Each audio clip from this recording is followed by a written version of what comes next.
powered by the Inside the Birds podcast. Now, live from inside the Matt Black Kia Studios, this is Football at 4.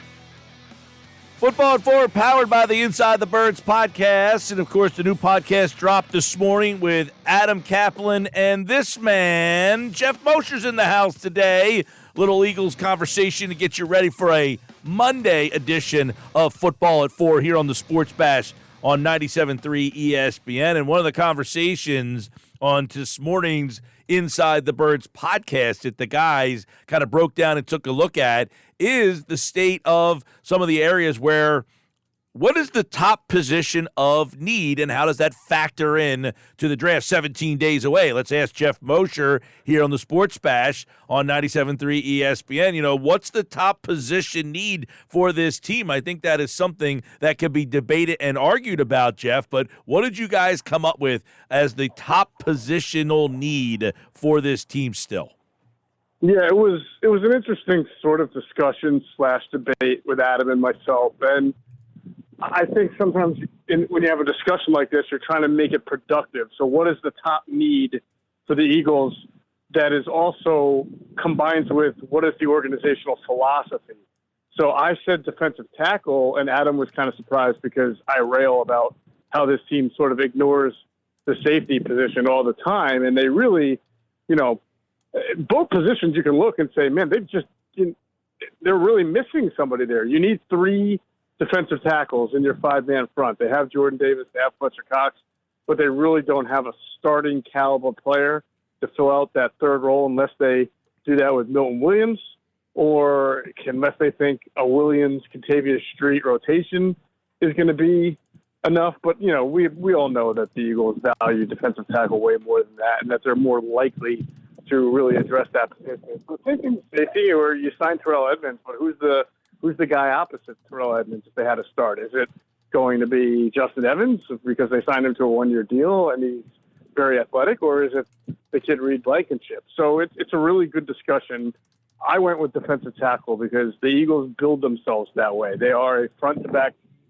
Before you worry about a safety or a linebacker making a play, you need to have your front 4, front 6, or really front 4, you know, being able to be that first line of defense. And out Javon Hargrave, I mean, when we're talking about the person who's going to fill that spot and we're saying Milton Williams or Contavious Street, that's a pretty big drop-off there. Yeah, I know, you talk about what's the biggest need and be defensive tackle. Are you saying that as, you know, to what they would think about taking at that spot? Yeah, I mean, we were having a discussion based on the first round, their picks, but also a sort of state of the roster team. Because if you line up tomorrow and have to play a game, not that you do, but that's the discussion we were having, where do you feel like the team is most deficient? Where do you think that they're lacking? And you could say safety, you could say linebacker because you've not seen Nakobe Dean really play yet at full game, and they still have to figure out what they're doing as the other linebacker. Is it Nick Morrow? Is it somebody else? But again, the way they operate, the way they're going to run their defense, you need to have somebody with Jordan Davis and Fletcher Cox. And, oh, by the way, Jordan Davis is still a question mark. So that only adds to the conversation of why defensive tackle is so important. Well, I guess a question to ask for the listeners out there is, in your mind, how many different positions do the Eagles value in the first round? As for, like, how many different positional players, corner, safety, linebacker, like how many different positions do you say they would consider taking a player at that position at that pick? Yeah, I think you're talking about offensive tackle, defensive tackle, pass rusher, cornerback, quarterback, wide receiver.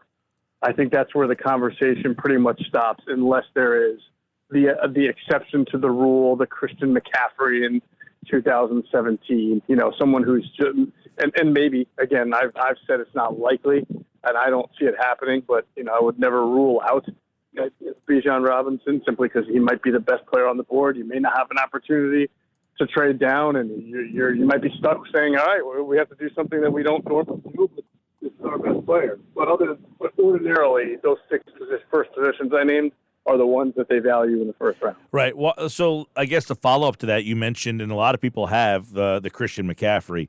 Why McCaffrey, yes, and Robinson likely no? That's a great question.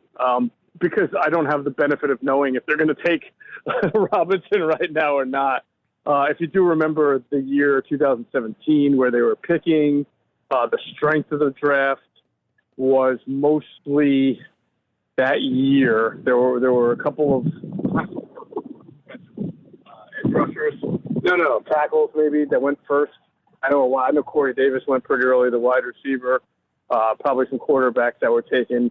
I just think that where they were sitting, there weren't going to be many blue chip players at other positions. And they wound up taking Derek Barnett, who was a good player, but I don't believe was considered a blue chip type player. He was a technician more than an explosive athlete. Not that there's anything wrong with that per se, but normally your blue chippers are the combination of everything, right? They've got the size, the measurables, the traits, the athleticism, and it's all put together. So that was why I think that year, if I went back and looked at who was taken, it just looked like McCaffrey, if available at 14, was going to be far and away the best player. And he's a player who they knew would fit a West Coast offense as a pass-catching back, as a runner, as a pass. He does everything. I think a good sort of discussion is sort of where Nick Sirianni sees the running back position compared to maybe, an Andy Reid or Doug Peterson, because so far he seems to have been fine having different guys and not really having his lead guy. But he is a West Coast guy by nature, and those guys tend to like their three-down backs who can run and catch and run an offense without revealing what you're doing. Well, it's funny because Herm Edwards was on the radio the other day, and, of course, he was a coach. It's funny that you bring up Sirianni. They asked him as a coach, who would you rather have, Jalen Carter or Robinson? He says, I'll take the running back. I mean, so in his mind, give me the weapon, give me more firepower, and that's an interesting point that you bring in. How much would Nick Sirianni kind of add to that conversation if he says, you know what, I could use more help on the offense? I should have asked him that today, Mike. I actually saw him. I took a flight to Florida here for a couple of days on vacation, and he was on it with his family. Right, you just cozy on up to him. By the way, Nick. Cozy on up to him. Well, I don't know if you saw this since you're on vacation, but Peter King in his Monday Morning Quarterback today, one of the things he wrote was, I think if I were Howie Roseman, I would draft Bijan Robinson 10th overall. Break the Eagles' mold of always fortifying the two lines and say to the world, okay, you all try to stop Jalen Hurts, A.J. Brown, Devonta Smith, Dallas Goedert, and Bijan Robinson. I know you can't. So I guess, that thought process maybe enters Nick Sirianni as an offensive play caller, like, hey, if we add another weapon, maybe our defense doesn't have to be as good as it was a year ago. Daniel Jeremiah said this back in February, right before the Combine, and he made a really good point. He said, if you're a team picking high enough to get Bijan Robinson, but you happen to be a good team, because usually teams in the top 10 aren't, then it's such an advantage because you get to bring in a player like that on an established team with an established offense like the Eagles have, and you get to get him while he's in the best of his career and while you're not solely dependent on one guy. Sort of like if you look at the Giants taking Saquon Barkley when they were a million players away from being good, they kind of wasted Barkley. Yeah, they give him the ball every time. He got hurt. I mean, he had an amazing first year, but what did it do for them? Absolutely nothing, because they didn't have an offensive line. They didn't have a defense. They weren't even sure if they had a quarterback. So he was arguing that if you're in the Eagles position and you take Bijan Robinson at 10, yes, it goes against what you do, but think about how you're now so multifaceted on offense and all the great things, explosive things you can do on offense, and then you get the guy. You're not wasting the guy's best years, and you're not wasting your own time with him. Well, and I've made the argument, for people who are against Robinson, not that I'm like 100% like you've got to make this pick, but I'm not against it, and my reasoning is, like you just said, the Giants took a running back at number 2 when the roster just wasn't ready for that point. The Eagles roster, offensively at least, they're in a position where they can take a luxury player. You know what I'm saying? Yeah, I mean, look, again, that's also a best player available philosophy, and why would you want to turn down a guy who could potentially be, if you have him graded as multiple Pro Bowl or multiple All-Pro, and then your next highest rated guy is a good player that you're not exactly sure is going to do that, then you'd be stupid. That's on that just because that other player plays, defensive tackle and you need defensive tackle. That's where teams go wrong all the time. So it does, it creates an interesting conversation. What happens if guys like Van Ness, Carter, Witherspoon, Gonzalez, those other, players in positions the Eagles value are gone by 10, and then there really isn't a trade up or a trade down candidate. I think I don't want to say I'm rooting for it, but I think we all like sort of the unexpected and the chaotic every once in a while.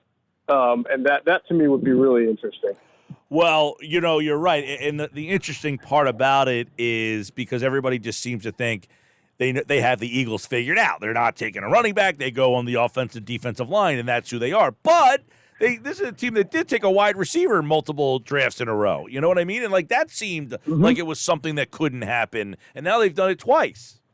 This is a team that took a backup quarterback in the second round. So, now he winds up being he's a starter, but they had no idea when that happened that he was going to be their starter. So they're certainly not conventional all the time by any stretch of the meaning. Do they have positions that they prioritize? Yes. Can they at times be somewhat predictable? Absolutely. But it doesn't mean that they don't take certain chances or they don't see certain opportunities all the time. Right. Well, and that's a whole other thing is, right, when you think you have a team figured out, they do something that's kind of out of the ordinary. And, the Eagles did say, that, hey, we got out of our, the norm. We did some things out of character, and that coincides when they had some down years. And it seems like they've gone back to what they feel comfortable with, which is on the offenses and defensive lines. But I guess what would be more surprising, well, you wouldn't be surprised if the Eagles took an lineman at 10, would you? An offensive lineman. I guess I wouldn't be, although, the feedback I get on Skronsky for Northwestern is much more of an interior lineman. Don't know if he can play the outside, which we've talked about with some other guys like Penei Sewell and Rashawn Slater, and they've managed to play on the outside pretty well despite short arms. But I'm not sort of getting that same feedback with Skronsky. And I just, I'd have to know how they really felt about Paris Johnson. If they really, that's a case where do they really have this guy graded as a OT1, multiple all-time Pro Bowler that they can't pass on him? Because remember, Lane Johnson's here for at least 2 years before you sign that deal. And obviously Andre Dillard's going to be a left tackle, and you don't know if these guys can definitely play guard, like a guy like Paris Johnson can play guard. So nothing surprises me, but this is sort of the 1 year where you say, are you going to be willing to take a guy in the first round that high who's not going to play right away? And not just not right away, but you don't even know it's not like with Jordan Davis. All right, if he doesn't start, at least you get him onto the field, right? You don't know if this guy can get onto the field. You have to have Geoff Mosher, Inside the Birds podcast, InsideTheBirds.com. You have to have an amazing amount of willpower or patience to take a guy knowing that his role is very, very minimal to nil, right?